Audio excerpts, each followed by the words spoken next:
ఎప్పుడు కూడా ఈ రాష్ట్రంలో ఏ రచ్చ జరిగినా కూడా ముందుండే నాయకులు కొందరుంటారు. బీజేపీలో పర్టిక్యులర్‌గా అది మనకు డీకే అరుణ, హ్మ్. ఇద్దరు మాధవీలతలు, మళ్ళా రాణి రుద్రమాదేవి ఇట్లాంటోళ్ళు మనకు కనిపిస్తా ఉంటారు. ఇక సో కాల్డ్ లీడర్స్ ఇంకొందరున్నారులే. ఇంక వాళ్ళ గురించి తర్వాత మాట్లాడదాం. ఇక మెయిన్‌గా వీళ్ళైతే ఆ పార్టీలో కొంచెం కీ రోల్ ప్లే చేస్తా ఉంటారు. మరి భారతీయ జనతా పార్టీ తరపున ప్రతిదానికి వకాలత్ పుచ్చుకొని ఈ రాష్ట్రంలో ఏది జరిగినా కూడా ఒక చిన్నగా ఏదైనా ప్రేమ వ్యవహారం జరిగినా వెంటనే ఒక మతాన్ని అనడానికి వచ్చేస్తారు. వెంటనే ఏదైనా ఒక చిన్నగా ఎక్కడైనా ఒక చిన్న గందరగోళం ఏదైనా జరిగినా కూడా మొత్తం ఓ రోడ్డు మీద బైఠాయించేసి రచ్చరచ్చ చేసే ఈ నాయకులు ఇప్పుడు ఎక్కడ పోయిండ్రని తెలంగాణ వాళ్ళందరూ అడుగుతా ఉన్నారు. అసలు కనిపిస్తలేరు. వీళ్ళ ఊసు వినిపిస్తలేదు.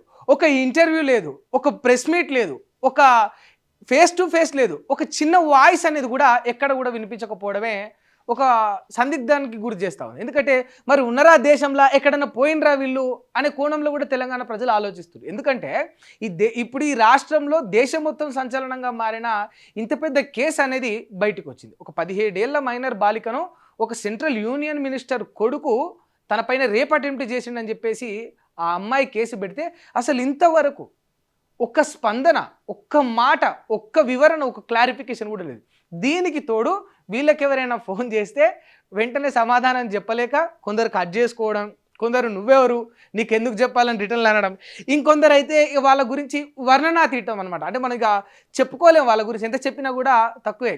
తప్పే లేదు, అసలు తప్పు చేస్తే కదా. అంటే మరి వాళ్ళు బీజేపీ లీడర్లు కార్పొరేటర్లు అనుకుంటారా, లేకపోతే వాళ్ళే డైరెక్ట్ కోర్టులో జడ్జిలు అనుకుంటారా అని కూడా అర్థమవుతుంది. డైరెక్ట్ డిక్లరేషన్ ఇస్తున్నట్టు, అంటే ఇక దాని కేసును డిస్మిస్ చేసిన అని చెప్పినట్టు, లేకపోతే సాక్ష్యాధారాలన్నీ పరిశీలించిన తర్వాత ఈ కేసు కొట్టివేయబడుతుందని చెప్తున్నట్టు డైరెక్ట్ వాళ్ళు చెప్పేయడం. అసలు తప్పలేదు కదా సంజయ్ కొడుకు చేసిందని ఇంకోదర అట్లా ఎట్లా చెప్తారు? ఒక 250 కోట్ల ఆస్తికి వారసురాలైన ఒక అమ్మాయి ఒక వ్యక్తి నుంచి 5 కోట్లు డిమాండ్ చేసిందంటే ఎట్లా నమ్ముతారు? హౌ? ఎట్లా నమ్ముతారు? దీనికి సమాధానం చెప్పుండ్రి. ఇవాళ బండి సంజయ్ కొడుకుది తప్పా ఒప్పా అనేది మనం డిక్లేర్ చేయద్దు. సరే, దాని సాక్ష్యాధారాలు పరిశీలించిన తర్వాత ఆ పనిని కోర్టు చూసుకుంటుంది. సో దానికి సంబంధించి కోర్టు నిర్ధారిస్తుంది.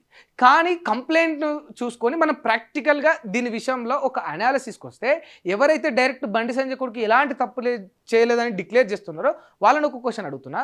250 కోట్లకు వారసురాలైన ఒక అమ్మాయి, దట్టు 17 ఇయర్స్ మైనర్ గర్ల్, ఒక 5 crores ఎక్స్టార్షన్కి పాల్పడింది అని అంటే ఎట్లా నమ్ముతారు? ఎట్లా నమ్ముతారు? ఓకే, ఆ కంప్లైంట్లో బండి భగీరథ హనీ ట్రాప్ అని మెన్షన్ చేశాడు. హనీ ట్రాప్ అయితే తను కేసు ఎందుకు పెడుతుంది? ఇతనే బ్లాక్మెయిల్ చేయాలి కదా, బ్లాక్మెయిల్ చేస్తూనే సాగదీయాలి కదా అనేది రెండో విషయం. ఈ విషయాలు పక్కన పెడితే అసలు వీళ్ళందరూ ఏమైపోయింది నిజంగా? అంటే ఈ దేశంలో, ఈ రాష్ట్రంలో ఎక్కడ ఏం రచ్చ జరిగినా, ఇప్పుడు ఒక విషయం మాట్లాడుకుంటే ఈ ఇతర పార్టీలు ఏవైనా సరే, ఇతర మతాలు ఏవైనా సరే, వాళ్ళ నుంచి ఏ విషయం ఒక్కటి బయటకు వచ్చినా కూడా మొత్తం దేశం అంటే బీజేపీ, బీజేపీ అంటే ధర్మం, ధర్మం కోసం మేము, మా కోసం ధర్మం, మనందరం దేశం కోసం అని బయటకు వచ్చి రచ్చ చేస్తుంటారు కదా ఎప్పుడు చూసినా కూడా. మరి వాళ్ళ ధర్మం ఏమైపోయిందని సమాజం అడుగుతుంది. ఇవాళ ఆడపిల్లల పక్షాన, అమాయకురాల పక్షాన, ఆ 17 ఏళ్ల మైనర్ బాలిక పక్షాన నిలబడిన నాయకులు ఏమైపోయిందని తెలంగాణ సమాజం అడుగుతుంది. ధర్మాన్ని ముందటేసుకుంటారు కదా. ధర్మానికి డెఫినేషన్ తెలుసు కదా మీకు. ఎప్పుడైనా కూడా అద్భుతంగా ధర్మం ధర్మం ధర్మం ధర్మం అని నిరంతరం మాట్లాడుతూ వచ్చే మీరు ఇవాళ అధర్మం వైపు ఎందుకు నిలబడ్డారని తెలంగాణ సమాజం అడుగుతుంది. దీనికి సమాధానం చెప్పాల్సిన అవసరం ఈ నాయకురాళ్ళ మీద ఉంది ఖచ్చితంగా. ఎందుకంటే అసలు బీజేపీ అంటేనే ధర్మం కదా, బీజేపీ అంటే తప్పు చేయదు కదా అన్నప్పుడు మరి ఆ భారతీయ జనతా పార్టీలో ఉన్న మీరు, మీ పార్టీ తరపున ఒక యూనియన్ మినిస్టర్ కొడుకు పైన ఇంత పెద్ద అలిగేషన్ వచ్చినప్పుడు అట్లీస్ట్ ఒక స్పందన, ఒక క్లారిఫికేషన్ అనేది మీరు ఎందుకు ఇచ్చుకోలేకపోతున్నారు అనేది ఇక్కడ ఒక ప్రశ్నార్థకంగా మిగిలిపోయింది. నిజంగా తప్పు చేసిండా లేదా? పార్టీ కొన్ని లైన్స్ ఉంటాయి. సరే, కొందరు నాయకురాళ్ళు పార్టీ లైన్స్ అని అంటున్నారు. ఎస్, పార్టీ లైన్స్ కూడా ఒక పరిమితి ఉంటుంది. ఎప్పటి వరకు? ఒక పద్ధతి వరకు. పార్టీలో ఇంటర్నల్ క్లాషెస్ ఏదైనా ఉన్నప్పుడు, అది పార్టీ అంశం అయినప్పుడు, అది పార్టీలోని నాయకులకు సంబంధించిన విషయం అయినప్పుడు ఓకే. బట్ ఇక్కడ ఇది పబ్లిక్ విషయం కదా. ఒక అమాయకురాలు బలైపోయింది కదా, ఒక అమాయకురాలు మోసపోయింది కదా, ఒక 17 ఏళ్ల అమ్మాయి రేప్ అటెంప్ట్కు గురైంది కదా. ఇది పార్టీకి సంబంధించింది ఎట్లయితుంది? ఇది సమాజానికి సంబంధించింది కదా, ఇది ఒక ఆడబిడ్డకు సంబంధించింది కదా, ఒక 18 ఏళ్ళు కూడా నిండని మైనర్ బాలికకు సంబంధించింది కదా, ఇది తెలంగాణ యొక్క అస్తిత్వానికి సంబంధించింది కదా, న్యాయానికి సంబంధించింది కదా. ఎప్పుడు మీరు లేవనైతే ధర్మానికి సంబంధించింది కదా అని తెలంగాణ సమాజం అడుగుతుంది.